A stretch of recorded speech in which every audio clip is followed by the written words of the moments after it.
All right, folks, happy Thursday. It's about 10 after 1 p.m., 15th of December.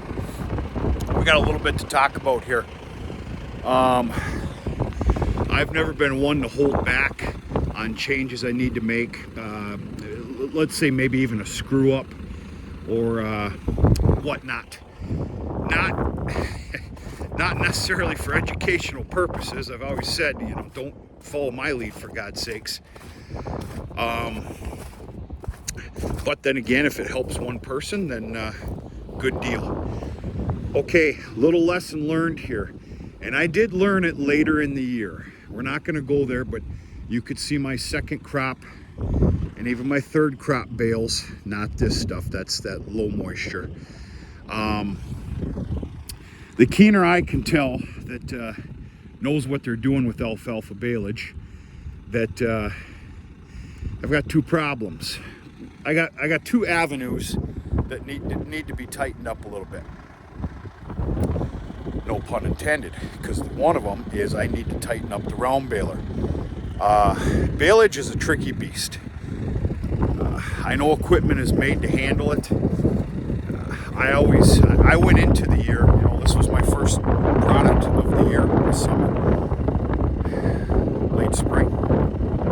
And running that baler always kind of gives me the jitters. Long story short, I dialed back the bale pressure quite significantly. And of course you can't tell because the bales come out perfect, but now look. Now this isn't the end of the world, but I'd rather not have these egg-shaped bales, and I need to tighten up my pressure. The other problem that we have here, which isn't the end of the world either, but it is unnecessary, is a little bit more proper sit time. I'm not going to call it dry time. This stuff is just loaded with juice. There's some people out there that may not know any better. I say that respectfully. Well, maybe some water got it. No, that's not water. That's juice from the crop. In fact, it's absolutely beautiful. There's a little surface mold on this bale. This is the second bale.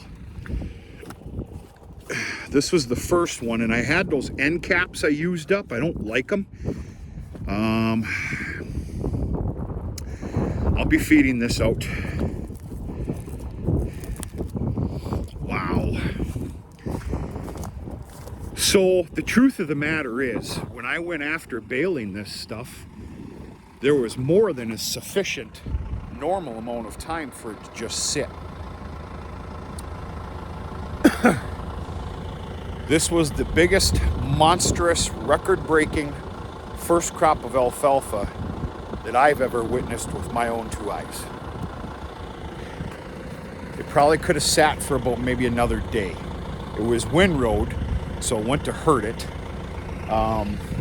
There's just no need for all this juice. It's not the end of the world, but as many as you know, all this is going through the cattle. And this just doesn't need to be. So, quite simply, we're going to learn from this. I'm going to learn from it. I am going to document this.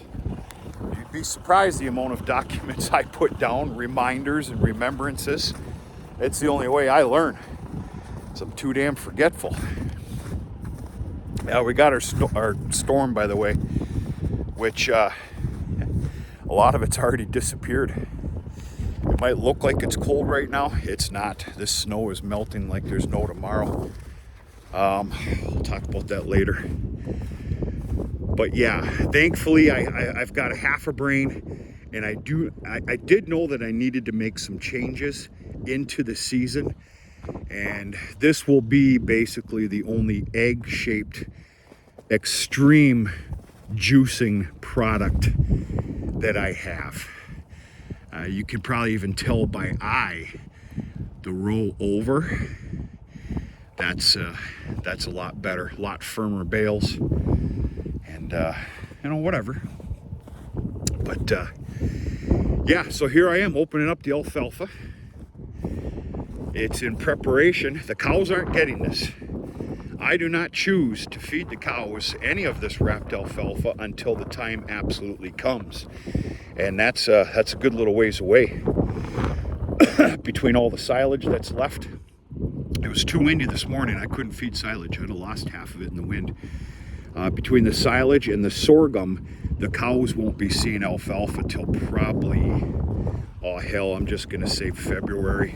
What I'm doing is I'm preparing for the heifer lot to be opened up. Right now they're all in the shelter, they're confined, they're going through their wean off period, and I had some time, I wanted to open up the alfalfa, and here we are. So yeah, too excessive, does not need to be. Again, it ain't the end of the world. It just doesn't need to be, and changes need to be made.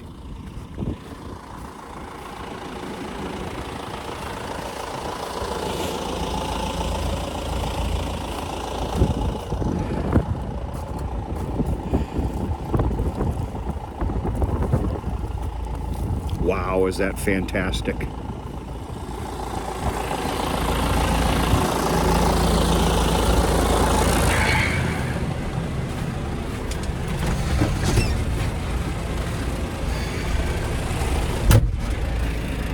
So, yeah, we got our storm. I know it doesn't hardly look like we got much of anything with what you see behind me here, but we got it. It was pretty nasty. Lots of power outages. I and the farm are lucky. There was power surges while I was doing chores at 5:30 this morning, but flirting with that power going out kept me from filling up the wood stove. Some of you can make that make sense. That threat is over now. There are people without power. We're fine on our road.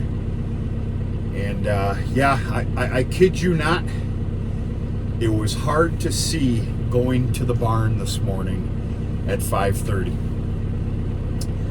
And then when it came time, because I really had to rapid fire this morning, you know, this just made everything just a little bit harder. I fed cows. I normally don't like to feed cows in the dark for no particular reason. I just don't. There's no need for it if you don't have to. Well, this morning I did, because I wanted to hurry up and get going on the barn cleaner. It was a full-on barn cleaning this morning. Run the barn cleaner and spread manure. Well, I didn't know exactly, because I didn't look, how significant this storm was going to be. It was bad for a while. It's as bad as I had ever seen. Complete whiteouts. Complete whiteouts. But no big deal. What we have now is just one big sloppy, mushy mess. If the ground was somewhat more frozen, I probably would have cleaned the driveway up on a snow plowing. Otherwise, I'm not. You don't dare do it, because you're going to kick up all the gravel and the rocks too. So yeah, this is making nothing but a mess. There's some say that we needed moisture, and well, here we go. We got it. And yeah, it was a crazy morning. Basically, all schools canceled, all that other stuff, and I think we got lucky compared to what was possible. After this run, I am staying out of this field. Of course, this is my alfalfa field, one of them, and you know, now I'm flirting with doing some ground disturbance here, and I will not be back in here.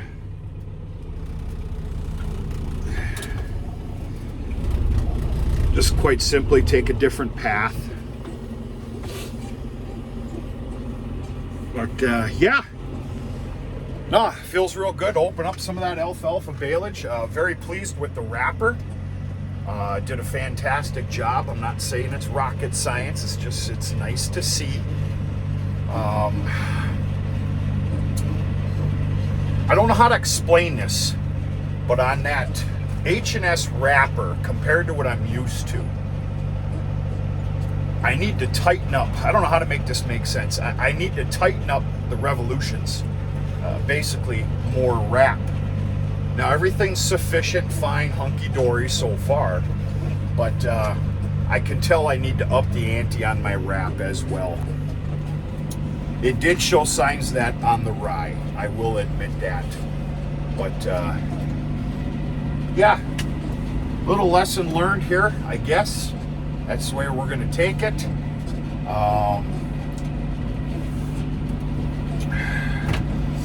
Need more of a tighten up the pressure on the baler, and that's a bumpy ride, isn't it?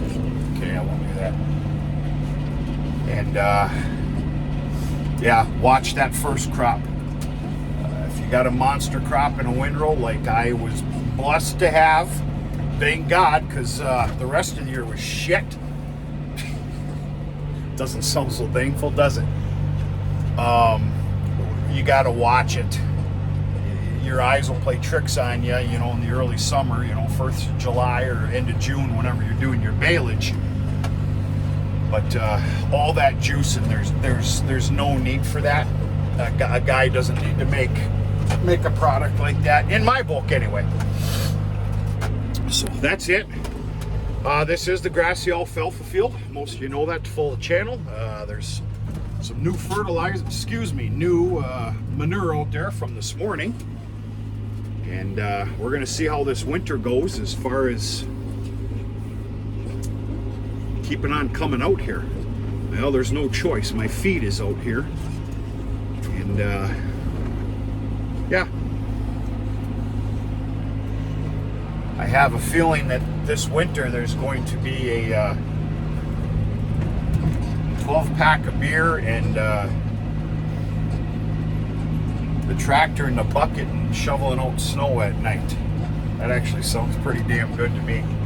Folks, that's it. Showing you what we got for a storm here. Wasn't as bad as it was supposed to be. It was bad this morning. All is fine.